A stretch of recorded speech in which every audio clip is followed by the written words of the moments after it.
Hi everyone, welcome back to AfroMD. It's been quite a while since my last video.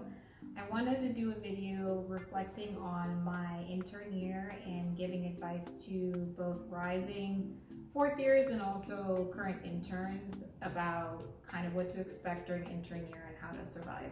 Kind of recapping intern year, I think for me there were a lot of highs and lows, especially being a medicine resident and a pediatrics resident. I had to go back and forth frequently, and I think sometimes, making the switch to the opposite specialty was tough, but it got better as it went on. But definitely intern year, I think, is harder in a lot of ways than you're ready for.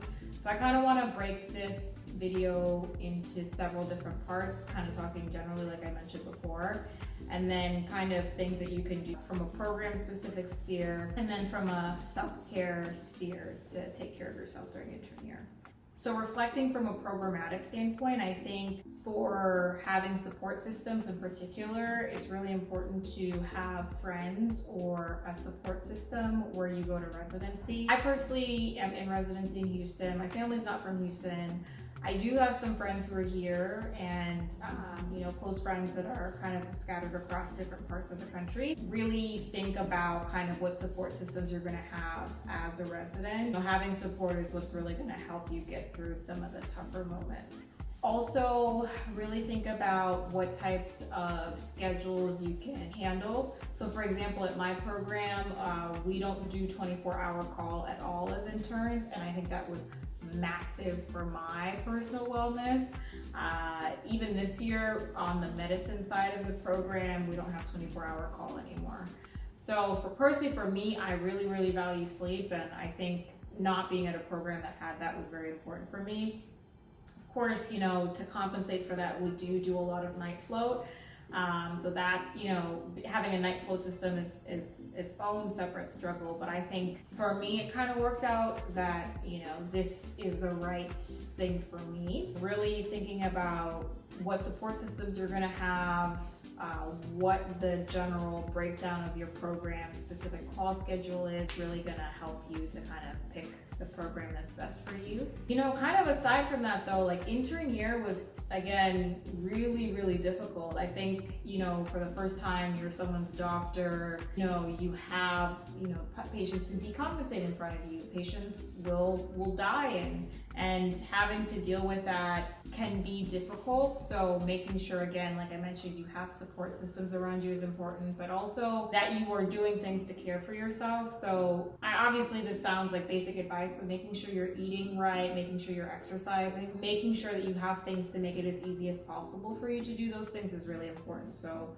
for me, I picked a building that had a gym inside, and also actually my building has this concierge service that delivers groceries for me. Made life much easier. But even if you don't have that type of service, you can sign up for HelloFresh or Blue Apron or those kinds of things. And I actually did HelloFresh for a little bit, which helps to kind of pick meals and cook meal prep specifically during the more busy ICU months where I just couldn't be bothered to, look at a recipe list and make this and make that.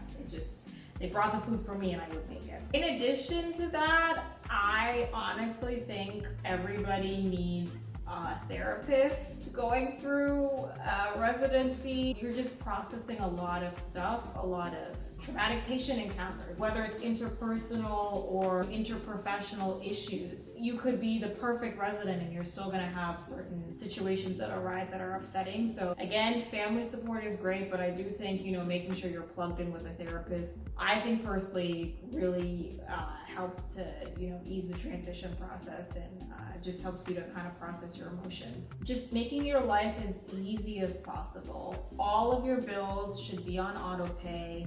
Your electricity, your rent, your car insurance, literally whatever you can do to make your life easier, please do it, because I promise you will forget. And again, just thinking about kind of what program would help you be the best or basically help you live life the fullest. So for example, here in Houston, obviously like I'm far further from my family, but like I don't have winter and we're nearer to the equator. So even during the winter, it's never below, it just doesn't really get cold here, and the days are just physically longer because we're closer to the equator. That was huge for me in the winter months, when specifically January, February, you just hit a slump and you just want a break. I think that made that transition a little easier for me. It's really important to remember that as an intern, it's not your job to know everything. It's really your job to show up, care about your patient, do what you can. But if you were a perfect resident or intern, you would not be going through residency. So it's okay to make mistakes. What is key is that you're making sure that you're continuously trying to improve, you're taking feedback, you're putting your best foot forward.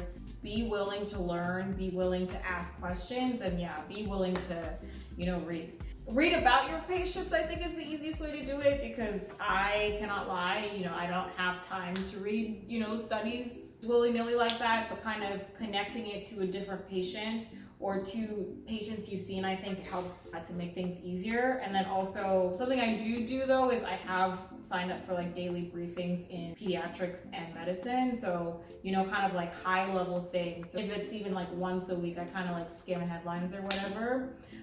It lets me know about groundbreaking studies or things that I should know about that are, up and coming in the fields.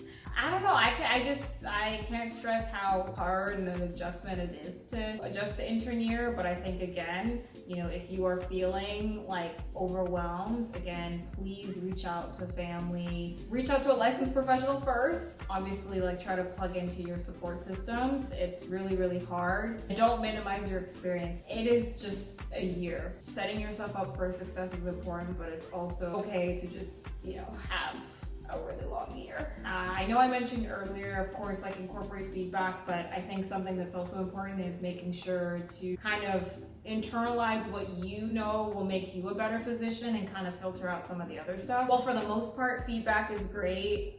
Sometimes you just have to be able to filter what of this is kind of superfluous and what of this can I really incorporate into my practice to, be better in the future. That was a high-level overview. I hope to talk a bit more soon about more specific topics, specifically for residency and how to cope. But I hope you're all well. Please let me know what you think of the video in the comments below. Bye, see you next time.